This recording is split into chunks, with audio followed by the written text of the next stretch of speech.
یہ بات بھی یاد رکھیں، آقا علیہ السلام فرماتے کچھ لوگ ایسے ہیں کہ جن کو روزے میں بھوک اور پیاس کے سوا کچھ نہیں ملتے. کچھ لوگ ایسے ہیں جن کو روزے میں بھوک اور پیاس کے سوا کچھ نہیں، وہ بھوکے پیاسے رہتے سے کچھ نہیں ملتا ان کو. کیوں؟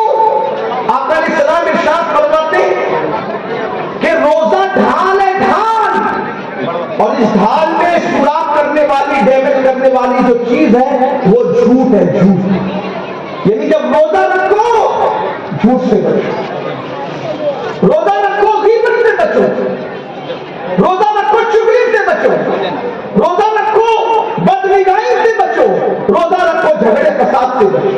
ایک مرتبہ اللہ کے رسول صلی اللہ علیہ وآلہ وسلم نے فرمایا روزہ رکھنے کے لیے، فرمایا سب روزہ رکھنا، جب تک میں نہ کہوں کوئی کچھ کھائے گا پیے گا نہیں، کوئی افطار نہیں کرے. ایسے میں ایک صحابہ آئے اور انہوں نے بتایا کہ ہمارے گھر کی عورتوں نے بھی روزہ رکھا.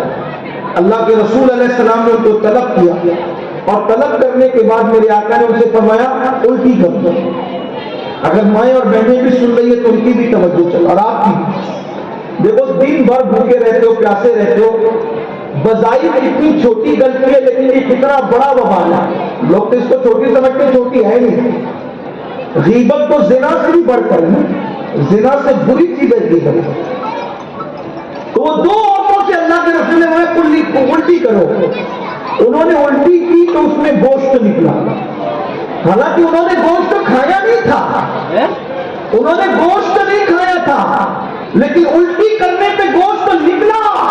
وہ حیران ہو گئے، انہوں نے کچھ کھایا نہیں، گوشت کیسے نکل رہا ہے؟ تو جب پریشان ہوئے تو اللہ کے رسول علیہ السلام نے فرمایا کیا تم لوگوں نے کسی کی غیبت نہیں کی؟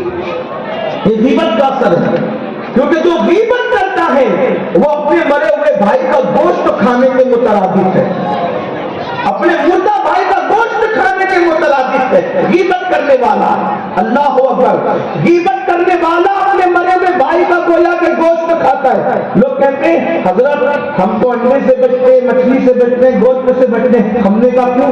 کہا تاکہ عمل میں پاور پیدا ہو. میں نے کہا بہت اچھی بات ہے، لیکن گوشت انڈا مچھلی کھانا اتنا نقصان نہیں ہے اعمال کے لیے جتنا غیبت کرنا نقصان ہے. انڈا کھانے سے تو بچ گیا، مرے ہوئے بھائی کا گوشت کھانے سے کب بچے گا؟ انڈا کھانے سے تو بچ گیا، مردہ بھائی کا گوشت کھانے سے کب بچے گا؟ دن بھر کھانے پینے سے فریج بھری پڑی ہوئی ہے، کچن بھرا پڑا ہوا ہے، اچھی اچھی سبزیاں نہیں کھا رہے، پھل نہیں کھا رہا، اور غیبت کر کے کیا کھا رہا ہے روزے میں؟ مرے ہوئے بھائی کا گوشت. آپ اندازہ فرمائیں. تو اپنے روزوں کو ضائع مت کرو، غیبت سے بچو، چغلی سے بچو، جھگڑے سے بچو، بدنگاہی سے بچو، برا سننے سے بچو.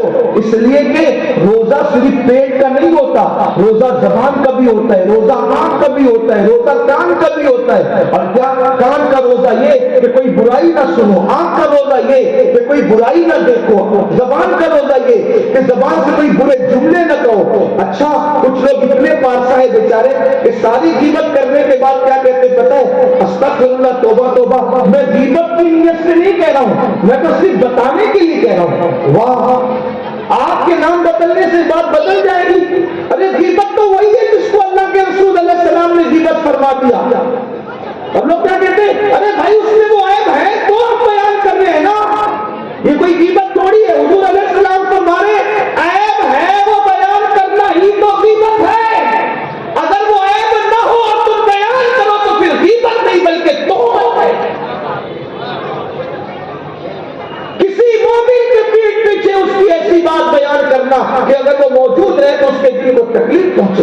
بلکہ بزرگوں نے تو یہاں تک لکھا کہ اگر یہ کہہ دیا نا کہ اس کی آنکھ تو چھوٹی تھی، یہ بھی غیبت ہے. اس کی آنکھ تو لمبی تھی، یہ بھی غیبت ہے. بہت دیر ہوشیار سمجھتا اپنے آپ کو، یہ بھی غیبت ہے. اس کے منہ سے تو بدبو آتی ہے، یہ بھی غیبت ہے. اس کو جو کچھ آتا جاتا ہی نہیں، یہ بھی غیبت ہے.